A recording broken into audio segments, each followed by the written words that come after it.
Justice is due, ये 3 शब्द लिखा हुआ एक नोट मिला अतुल सुभाष के कमरे में, जहां 34 साल के अतुल ने अपनी शादी के सिर्फ 5 साल बाद सुसाइड किया। लेकिन उनके हिसाब से वो सुसाइड नहीं, बल्कि उन्होंने अपने आप को मुक्ति देने का काम किया।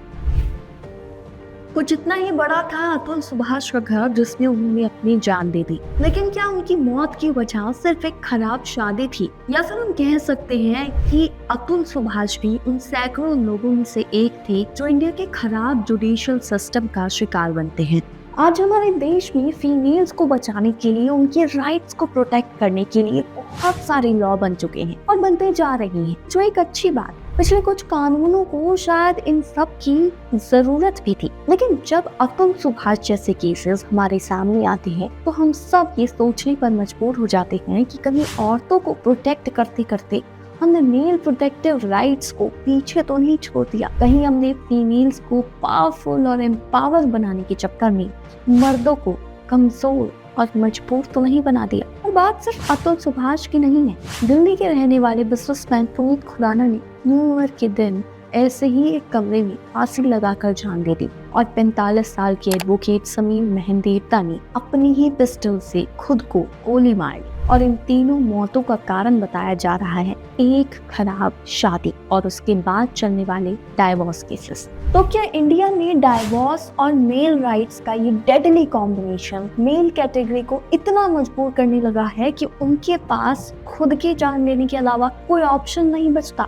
तो अगर आप इंडिया में डाइवोर्स रेट परसेंटेज सुनेंगे तो शॉक हो जाएंगे, क्योंकि इस वीडियो को बनाते हुए मैं खुद बहुत ज्यादा शॉक्ड हो गई थी। क्योंकि अगर ओवरऑल वर्ल्ड में देखिए तो इंडिया की डाइवोर्स रेट सबसे कम है, लेकिन अगर देश की पॉपुलेशन और पिछले कुछ साल के आंकड़े देखिए तो डाइवोर्स परसेंटेज 35% तक बढ़ गए हैं। करंटली इंडिया में एक साल में 1 करोड़ से भी ज्यादा लोग शादी करते हैं और हर दिन फैमिली कोर्ट्स में 2265 डाइवोर्स केसेस लड़ी जा रही हैं। और तो इंडिया में डाइवोर्स केसेस की कहीं पर भी आपको एग्जैक्ट स्टैटिस्टिक्स नहीं मिलेंगी, क्योंकि फाइल किए गए डाइवोर्स केसेस के अलावा लाखों कपल्स ऐसे भी हैं जिन्होंने ऑन पेपर तलाक लिया ही नहीं, लेकिन वो बस अलग अलग रहते हैं। और अगर आखिरी जनगणना की रिपोर्ट्स की माने तो ऐसे कपल्स की संख्या डाइवोर्स्ड कपल से कई गुना ज्यादा है।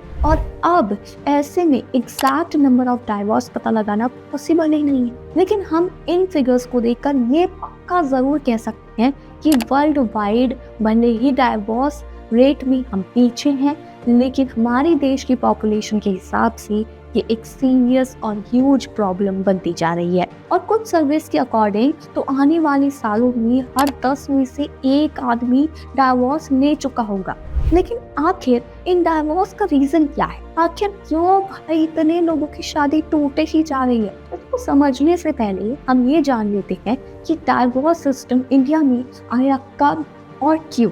आजादी के बाद 50 के दशक में हिंदू कोड बिल आया। इस कानून में महिलाओं को तलाक का अधिकार दिया गया, जिसके अकॉर्डिंग कोई भी female adultery, cruelty, abandonment, conversion to non Hindu religion, mental disorder, deadly disease की वजह से, या फिर अगर किसी का हस्बैंड संन्यास ले लेता है या अपनी वाइफ को जान से मारने की धारणा रखता है, केवल इन रीजंस की वजह से ही डाइवोर्स ले सकती थी। लेकिन इसके बाद 1976 में इसमें अमेंडमेंट किया गया और पति पत्नी को सहमति से तलाक की अनुमति मिली, जिसके बाद म्यूचुअल डिवोर्स का कॉन्सेप्ट स्टार्ट हुआ। लेकिन इस कानून के बाद भी डाइवोर्स को बुरी नजरों से देखा जाता था, और इंडियन पैट्रियार्की की सोच की वजह से जो लेडीज डाइवोर्स ले लेती है उसे भी बुरी नजरों से देखा जाता है आज भी।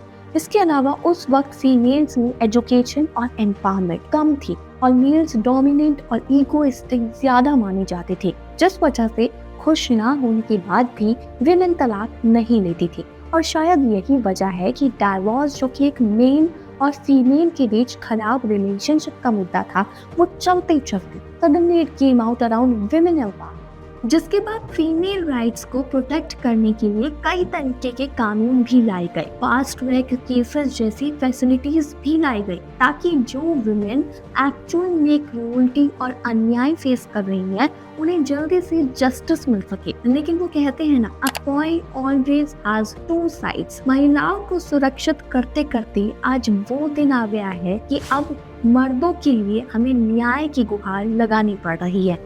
बिहार के अतुल सुभाष पर 9 केसेस फाइल थे। घरेलू हिंसा, अननेचुरल सेक्स, दहेज प्रताड़ना, हत्या जैसे सीरियस केसेस उन पर लगाए गए। इन द फैक्टर्स, हमारे देश में इन केसेस में आरोपियों को सजा भले ही जल्दी से ना मिलती हो, लेकिन सच्चे लोगों को प्रताड़ना बहुत ज्यादा मिल जाती है। और अतुल सुभाष सिर्फ एक एग्जाम्पल है जिनका मुद्दा पूरे देश में उठा, सभी की नजरों में आया, लोगों ने इस पर एटलीस्ट बात करनी शुरू की। लेकिन भारत में आज भी ऐसे लाखों और भी मर्द होंगे तो इसी तरह इन केसेस में फंस जाते हैं और जिंदगी भर खुद को निर्दोष साबित बस करते ही रह जाते।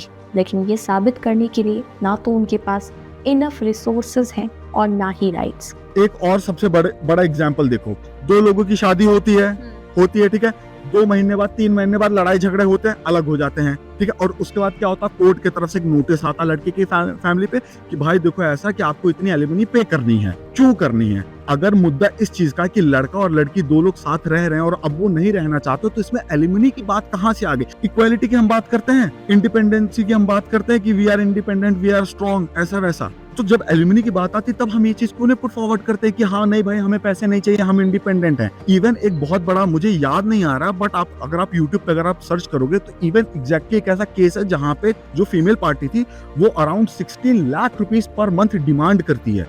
और जो कोर्ट का जो जस्टिस होते हैं वो खुद कहते हैं कि why she is asking for 16 lakh per month. इतना कैसा खर्चा है और बच्चे को लेकर इतना कौन सा खर्चा कि you are asking for 16 lakh. तो मैं यही बात कहना चाहता हूँ, एक अच्छा खासा नोटिस आता कि भाई आपको इतने अमाउंट पे करने हैं, ठीक है। अगर कुछ ऐसी सिचुएशन हुई है, बच्चे हैं स्कूलिंग एज में या उनकी टेक केयर की, बिल्कुल एक डिसेंट अमाउंट, क्योंकि एक फादर फिगर का भी क्या कहते हैं ड्यूटी बनती है कि अपने बच्चों का ध्यान रखना, अगर म्यूचुअल पेरेंटिंग हो रही है तो।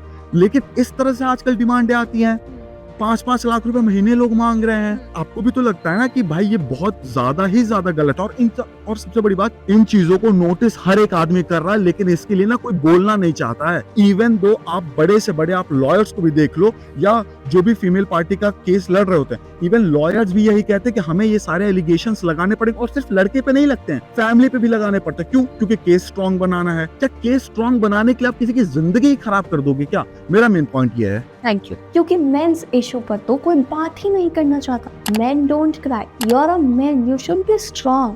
मर्द को कभी दर्द नहीं होता। इस तरह की चीजें हर आदमी ने बचपन से ही शुरू होती है, और हम बचपन से ही मर्दों से उनकी सॉफ्टनेस, उनके आंसू, उनके इमोशन सब छीन लेते हैं। और अगर कोई फिर भी दिखाना चाहे तो हम ही कहते हैं कि क्या लड़कियों की तरह रो रहा है, मर्द बन मर्द। असली मर्द इतने कमजोर नहीं होते। लेकिन जब एक लड़के को मर्द बनाने के चक्कर में मुझसे उसके इमोशंस छीन रहे होते हैं, तब एक्चुअली में वो पावरफुल नहीं बल्कि हेल्पलेस बन रहा होता है। Yes, helpless. और बिल्कुल ऐसा ही हाल हो गया है आज इंडियन मेल्स का हमारे लीगल और जुडिशियल सिस्टम के सामने, एकदम हेल्पलेस। अगर एक बार किसी पर केस हो गया तो हम लोग उसे सीधा ही दोषी ठहरा देते हैं, सिर्फ इस बेसिस पर कि क्योंकि वो एक आदमी है और केस एक औरत ने किया है। एनसीआरबी की एक रिपोर्ट्स के अकॉर्डिंग सेक्शन 498A में कन्विक्शन रेट केवल 18% है, और डाउरी और हत्या के केसेस में कन्विक्शन रेट सिर्फ 33% है।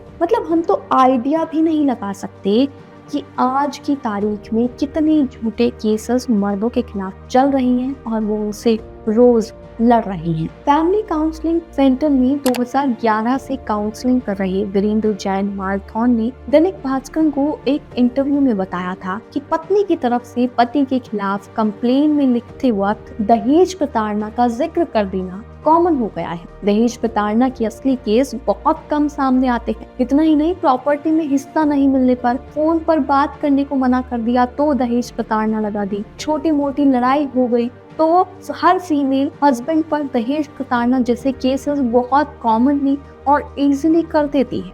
खैर, अब ये बात तो किसी से छिपी हुई नहीं है कि विमेन सेफ्टी के लिए बनाए गए कुछ कानूनों का बहुत ही क्लियरली मिसयूज किया जा रहा है। पर अगर हम इसके सॉल्यूशन पर जाएं, तो क्या इसका सॉल्यूशन ये है कि इन कानूनों को ही हटा देना चाहिए? इस पर दिल्ली हाई कोर्ट के रिटायर्ड जज तलवंत सिंह ने दैनिक भास्कर के इंटरव्यू में कहा है कि किसी भी कानून का पूरी तरह से मिसयूज करना पॉसिबल नहीं होता है। दहेज प्रताड़ना कानून को अन्य दूसरे किसी भी कानून की इक्वल रखकर नहीं देखा जा सकता, क्योंकि बहुत सी ऐसी फीमेल्स आज भी हैं जिन्हें प्रताड़ित किया जाता है। कई मामलों में शादी के दौरान दहेज नहीं लेने की बात होती है, लेकिन शादी के बाद महिलाओं को सच में क्रूरता झेलनी पड़ती है। इसे रोकने के लिए सामाजिक तौर पर लोगों को जागरूक करने की जरूरत है। अगर कोर्ट में वही मामले आएंगे जहां फीमेल्स के साथ गलत हुआ है, तो जस्टिस की चांसेस बहुत ज्यादा हो जाते हैं और झूठे केसेस अपने आप